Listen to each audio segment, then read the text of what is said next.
आप सबको जय मसीह की। आज हम देखेंगे यूहन्ना रचित सुसमाचार उसका 11वां अध्याय, और इस अध्याय में हम देखेंगे लाजर की मृत्यु, यीशु पुनरुत्थान और जीवन के बारे में। और साथ ही हम देखेंगे यीशु रोया और लाजर का जिलाया जाना, और अंत में देखेंगे यीशु के विरुद्ध षड्यंत्र।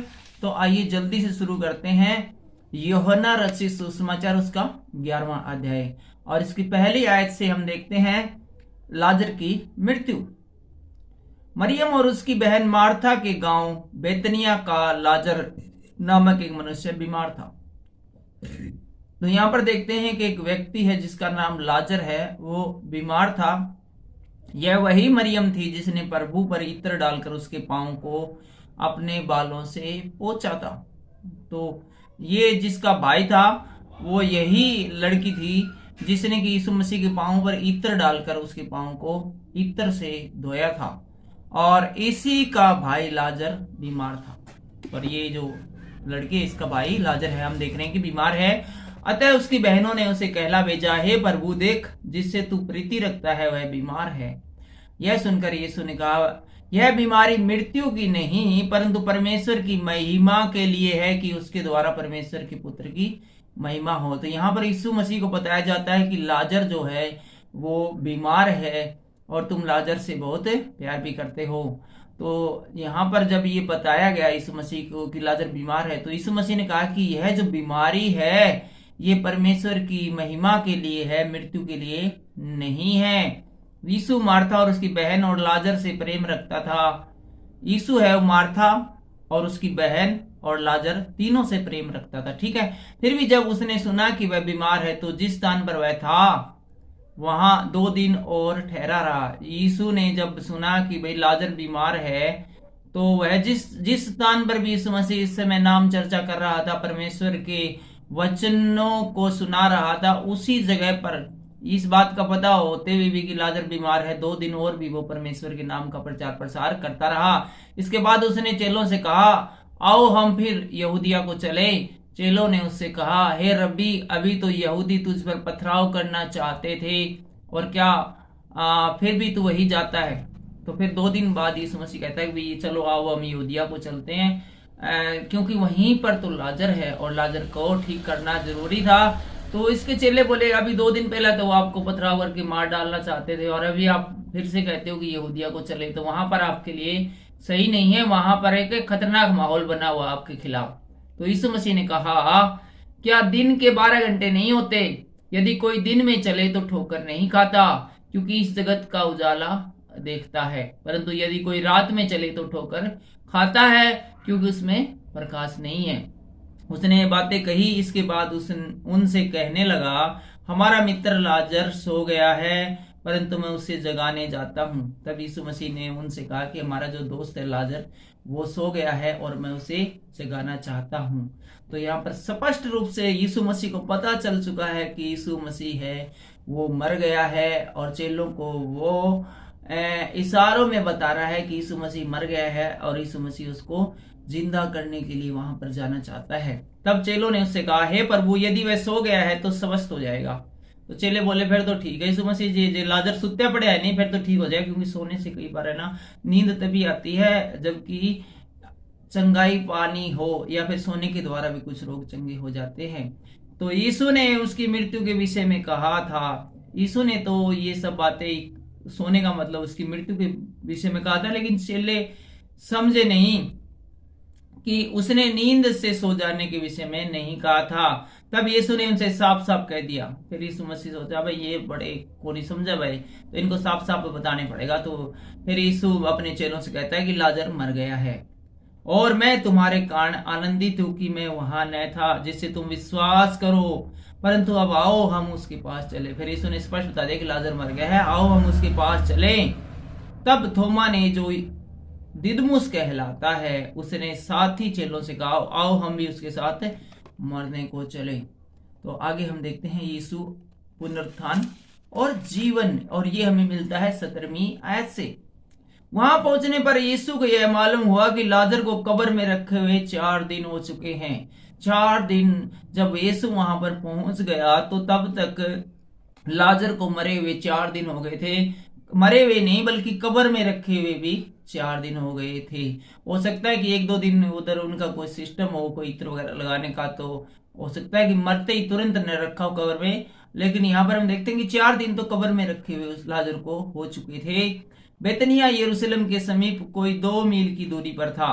बहुत से यहूदी मार्था और मरियम के पास उसके भाई की मृत्यु पर शांति देने के लिए आए हुए थे, और बहुत सारे लोग हैं वो उसकी मृत्यु पर उसकी शोक सभा में आए हुए थे, लाजर की शोक सभा में आए हुए थे। जब मार्था ने यीशु के आने का समाचार सुना तो उनसे भेंट करने को गई, परंतु मरियम घर में बैठी रही। मार्था ने यीशु से कहा, हे प्रभु, यदि तू यहाँ होता तो मेरा भाई कदापि न मरता। तो मार्था बोली कि ऐसा है कि यीशु मसीह जी, यदि आप यहाँ पर होते ना तो मेरा भाई बिल्कुल भी नहीं मरता और हमारा भाई आज हमारे साथ होगा, लेकिन आप यहाँ पर नहीं थे, पीछे से मेरा भाई है वो मर गया। और अब भी मैं जानती हूँ कि जो कुछ तू परमेश्वर से मांगेगा परमेश्वर तुझे देगा।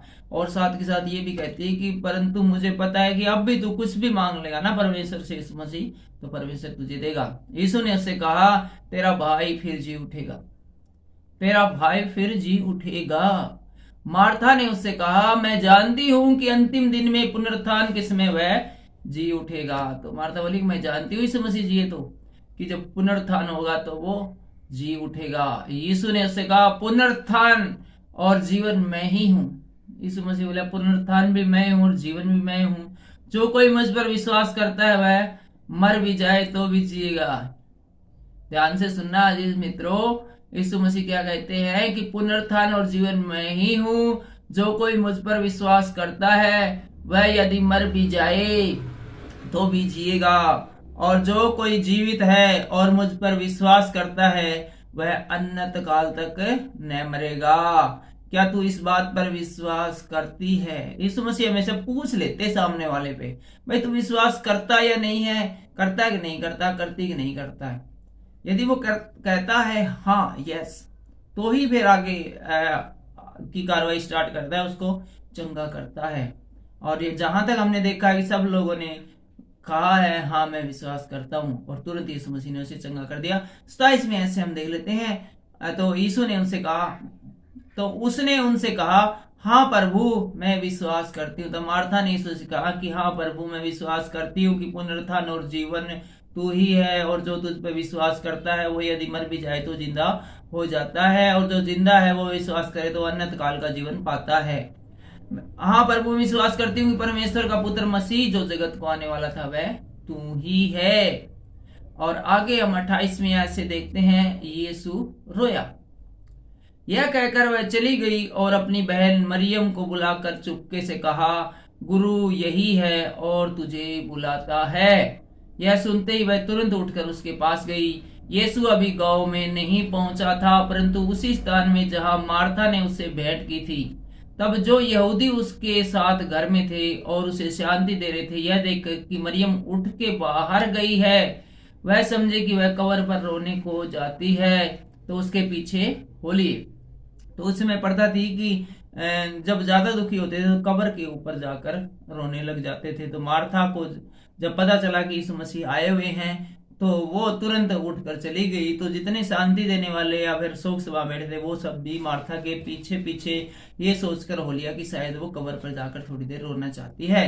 जब मरियम वहां पहुंची जहां यीशु था तो उसे देखते ही उसके पांव पर गिर पड़ी और कहा, हे प्रभु यदि तू यहाँ होता तो मेरा भाई न मरता।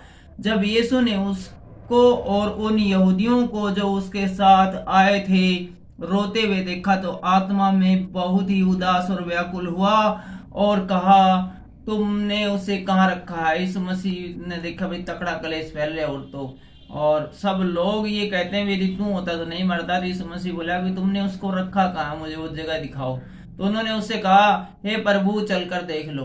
तब वो सारे उसको कब्र पर वो कब्र दिखाने ले गए जहां पर लाजर को रखा था। यीशु रोया। तब यहूदी कहने लगे, देखो वह उससे कितना प्यार करता था। परंतु उनमें से कुछ ने कहा, क्या यह जिसने अंधों की आंखें खोली यह भी नहीं कर सका कि वह मनुष्य नहीं मरता। जब यीशु मसीह को रोते हुए लोगों ने देखा तो कुछ कहने लगे, भाई ये देखो कितना प्यार करता है यीशु मसीह उससे। तो एक दो ने कहा भाई ये तो बात ठीक है, प्यार करता है, लेकिन यीशु मसीह जो कितने अंधों को, बीमारों को ठीक किया, लंगड़ों को ठीक किया, कितने सारे बड़े चमत्कार किए, लेकिन ये देखो ये इतना भी नहीं कर सका। अभी ये बंदा है लाजर, जो इनका खास बंदा है, वो न मरता जिंदा रहता। और 38वीं लाइन में हम देखते हैं लाजर का जिलाया जाना। यीशु मन में बहुत ही उदास होकर कब्र पर आया। वह एक गुफा थी और एक पत्थर उस पर रखा था। यीशु ने कहा, पत्थर हटाओ। उस मरे हुए की बहन मार्था उससे कहने लगी, हे प्रभु, इसमें से अब तो दुर्गंध आती है, क्योंकि उसे मरे हुए 4 दिन बीत चुके हैं। यीशु ने उससे कहा, क्या मैंने तुझसे नहीं कहा था कि यदि तू विश्वास करेगी तो परमेश्वर की महिमा देखेगी? तब उन्होंने उस पत्थर को हटाया। यीशु ने आंखें उठाकर कहा, हे प्रभु। यीशु ने आसमान की तरफ आंखें उठाकर कहा, हे पिता, मैं तेरा धन्यवाद करता हूं कि तूने मेरी सुन ली। आप भी ऐसे ही प्रार्थना कर सकते हैं, आकाश की ओर आंखें उठाकर इस प्रकार से, हे पिता, मैं तेरा धन्यवाद करता हूं कि तूने मेरी सुन ली। मैं जानता था कि तू सदा मेरी सुनता है, परंतु जो भीड़ आसपास खड़ी है उसके कारण मैंने ये कहा, जिससे कि वे विश्वास करें कि तूने मुझे भेजा है। यह कहकर उसने बड़े शब्द से, यह कहकर यीशु ने बड़े शब्द से पुकार कर कहा, हे लाजर निकल आ, हे लाजर निकल आ। कब्र के ऊपर जिस गुफा में वो लाजर को रखा गया था उसका पत्थर हटवाने के बाद यीशु ने परमेश्वर से प्रार्थना की और पुकार कर लाजर से कहा, हे लाजर बाहर निकल आ। जो मर गया था वह कफन से हाथ पांव बांधे हुए निकला। जो मर गया था वो कफन से हाथ पांव बंधे हुए निकल आया और उसका मुंह अंगोछे से लिपटा हुआ था। यीशु ने उससे कहा, उसे खोल दो और जाने दो। तो यहाँ पर देखते हैं कितना बड़ा चमत्कार हुआ है। 4 दिन से जो कब्र के अंदर रखा व्यक्ति था, जो कि गल सड़ गई थी लाश, यीशु मसीह ने उस लाश से कहा कि निकला, खड़ा हो जा। और देखो उस लाश से उसमें जीवन आ गया और एकदम ठीक होकर वो उठकर तुरंत यीशु की आवाज सुनकर खड़ा हो गया। यानी कि हड्डियों ने आवाज सुनी और जो उसकी कंकाल ने आवाज सुनी, और कंकाल और हड्डियां भी यीशु मसीह का कहना मानती है। और जो उसका शरीर बिल्कुल ठीक होकर वो तुरंत उठकर आ गया, एक पल की भी देरी नहीं लगाई। 45वीं आयत से हम देखते हैं, हम आ गए हैं इस अध्याय के अंतिम पड़ाव पर, यीशु के विरुद्ध षड्यंत्र। तब जो यहूदी मरियम के पास आए थे और उसका यह काम देखा था, उनमें से बहुतों ने उस पर विश्वास किया। बहुत से यहूदियों ने इस घटना को देखा तो वे डर गए और जाना कि यह सचमुच परमेश्वर का बेटा है और इस मसीह पर विश्वास किया। परंतु उनमें से कुछ ने फरीसियों के पास जाकर यीशु के कामों का समाचार दिया और कुछ ने फरीसियों को जाकर जो इतना बड़ा चमत्कार हुआ था उसका उनको समाचार दिया। इस पर प्रधान याजकों और फरीसियों ने महासभा बुलाई और कहा, हम क्या करते हैं? यह मनुष्य तो बहुत चिन्ह दिखलाता है। फिर लोगों के जो दुश्मन थे उन्होंने सबने एक मीटिंग रखी और कहा कि इसका क्या करें, यह तो चमत्कार पे चमत्कार दिखाता ही जा रहा है, इसका इलाज कैसे करें? यदि हम उसे यूं ही छोड़ दें तो सब उस पर विश्वास ले आएंगे और रोमी आकर हमारी जगह और जाति दोनों पर अधिकार कर लेंगे। तो ये यीशु मसीह है, वो रोमी जाति का था, तो और वो नहीं चाहते थे कि रोमी जाति है वो जो उनके ऊपर है वो कब्जा कर ले, क्योंकि सभी लोग हैं वो यीशु मसीह पर विश्वास करते जा रहे थे। तब उनमें से काइफा नामक एक व्यक्ति ने, जो उस वर्ष का महायाजक था, उनसे कहा, तुम कुछ भी नहीं जानते और न यह समझते हो कि तुम्हारे लिए भला है कि तुम्हारे लोगों के लिए एक मनुष्य मरे और सारी जाति नष्ट न हो। यह बात उसने अपनी ओर से न कही, परंतु उस वर्ष का महायाजक होकर भविष्यवाणी की कि यीशु उस जाति के लिए मरेगा, और न केवल उस जाति के लिए वरन इसलिए भी कि परमेश्वर की तितर बितर संतानों को एक कर दे। अतः उसी दिन से वे उसे मार डालने का षड्यंत्र रचने लगे।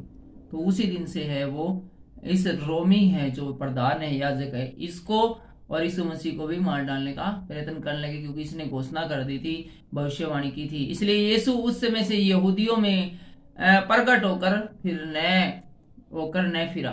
फिर यीशु मसीह यहूदियों के बीच में प्रकट रूप में नहीं फिरता था, परंतु वहां से जंगल के निकटवर्ती प्रदेश के इफ्राइम नामक एक नगर को चला गया और अपने चेलों के साथ वहीं रहने लगा। और अंत में हम देखते हैं यहूदियों का फसह पर्व निकट था और बहुत से लोग फसह से पहले देहात से यरूशलेम की ओर गए अपने आप को शुद्ध करने के लिए। अतः वे यीशु को ढूंढने लगे और मंदिर में खड़े होकर आपस में कहने लगे, तुम क्या सोचते हो, क्या वह इस पर्व में नहीं आएगा?